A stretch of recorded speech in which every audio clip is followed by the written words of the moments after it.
আপনাকে কি বলা হয়? আপনি কি ইমানদার নাকি? এটা কেউ জিজ্ঞেস করলে আপনার কি বলা উচিত জানেন তো? আহলে সুন্নাত জামাত কি বলে? ইনশাআল্লাহ আমি ইমানদার বলি। এটা সন্দেহের সেন্সে না, কারণ আল্লাহ চাইলেই আপনি ইমানদার থাকবেন শেষ পর্যন্ত, বা আপনি ইমানদার বলার মানে হবে, আল্লাহ না চাইলে হবে না। হাদিস আছে না যে 1 বিগত দূরে থাকতে জান্নাত থেকে এমন একটা কাজ করবে যে সে জাহান্নামী হয়ে যাবে। 1 বিগত দূরে থাকতে এমন একটা কাজ করবে যে জাহান্নামে কাজ করছে সারা জীবন সে জান্নাতি হয়ে যাবে। সুতরাং এই জন্য ইনশাআল্লাহ বলতে হয়। আপনাকে যদি কেউ এমনি জিজ্ঞেস করে আপনি কি বিলিভার, অনেক সময় করতে পারে, বাইরে বলতে পারে, আপনাকে বাইরে বিদেশে বা কোথাও বলতে পারে আপনি কি বিশ্বাসী বা আপনি কি মুসলিম, আপনি কি মুমিন, আপনি কি বলবেন? ইনশাআল্লাহ বলবেন। ইনশাআল্লাহ কিন্তু ডাউটের ব্যাপারে ইনশাআল্লাহ না। ইনশাআল্লাহ হচ্ছে আল্লাহ চাইলে আমি শেষ পর্যন্ত ইমানদার থাকতে পারবো, না হলে পারবো না, এটা হচ্ছে ব্যাপারটা। যাই হোক, যে কোনো সমস্যা হলে ভিতরে তাকাবো, বাইরের দিকে না তাকাই যে আমার ভিতরে কি সমস্যা, আমার কোথায় সমস্যা। মানে ধরেন এই যে এই করোনার যে ক্রাইসিসটা একদম শুরুর দিকে দেখছেন না যে আল্লাহ আমাদেরকে মসজিদ থেকে তাড়াই দিচ্ছেন, একজন আলেম বলছেন, উনি কিন্তু নিজের ভিতরে তাকায় দেখতেছেন যে আমরা কি করছি, ওয়াই ইট কেমন আস। আল্লাহকে দোষারোপ করেন নাই, বলেন নাই যে হ্যাঁ মানে এইভাবে একটা গজব আমাদের উপর আসলো, ঘুমাইছিলাম, সব গাফিল ছিলাম, কোথেকে আসলো, দেশ সাফ হয়ে যেতেছে, কাজ কাম সব বন্ধ, এটা বলেন নাই।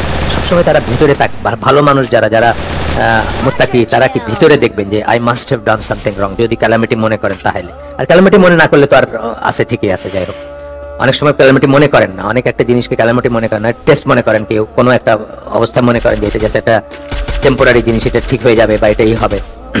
পার্সোনাল দোয়া করি না আমরা, আল্লাহ আমারে একটা সুন্দর বউ দাও, অথবা আমার বাচ্চাটা যেন পড়াশোনায় ভালো হয়, কিছু একটা, যে কোনো কিছু পার্সোনাল যা কিছু চাই।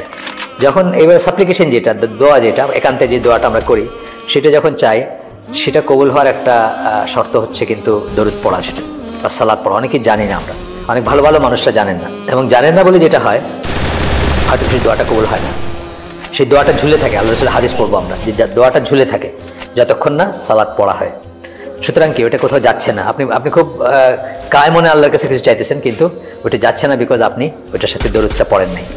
যখন আপনি দেখবেন পাশের বাসায় নাচ গান হচ্ছে আর আপনি গিয়ে বাধা দিবেন যে দেখেন আমরা তো নামাজ পড়ি, ফজরে উঠতে হবে, মিউজিক বন্ধ করেন। আজকে এটা আমরা বলি না বিদায়, আমাদের কাছে ধর্ম সহজ, কিন্তু আপনাকে বলতে হতো, এটা আপনার দায়িত্ব। যখন আপনি আপনার দায়িত্ব থেকে মুখ ফিরিয়ে নিয়েছেন, আপনি ভেবেছেন ইসলাম তো সহজ, মানে কেউ নাচ গান করবে, কেউ ইবাদত করবে, কেউ কোরআন পড়বে, কেউ গীতা পড়বে, এমনটা হয়ে গেছে আমাদের ধর্ম। তাহলে যেই ব্যক্তি ইসলাম পালন করে আর যেই ব্যক্তি ইসলাম পালন করে না, আংশিক কিছু ফলো করে, তার মানে সেই ব্যক্তি ইসলামটাকে যেভাবে দেখতে পায়, আর যারা 5 ওয়াক্ত নামাজ পড়ে, কোরআন পড়ে, তারা যেইভাবে দেখতে পায়, ওই লোক কি সেম দেখতে পায়? দেখতে পায় না।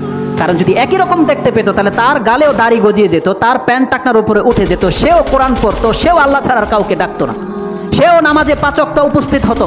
কারণ আপনি তো ওইভাবে দেখতে পাচ্ছেন না যেইভাবে তারা দেখতে পায় যারা প্রথম কাতারে আসে। তাহলে দৃষ্টিভঙ্গির মধ্যে পার্থক্য আছে। তুমি আল্লাহর কাছে মাপ চাইবে, আল্লাহ তোমার টাকা পয়সা বৃদ্ধি করবে, ধন সম্পদ বাড়াবে, ছেলে মেয়ে দান করবে, যারা এই ধন সম্পদ ভোগ করবে আর আনন্দ করবে, তোমার চক্ষু শীতল হবে যা দেখে।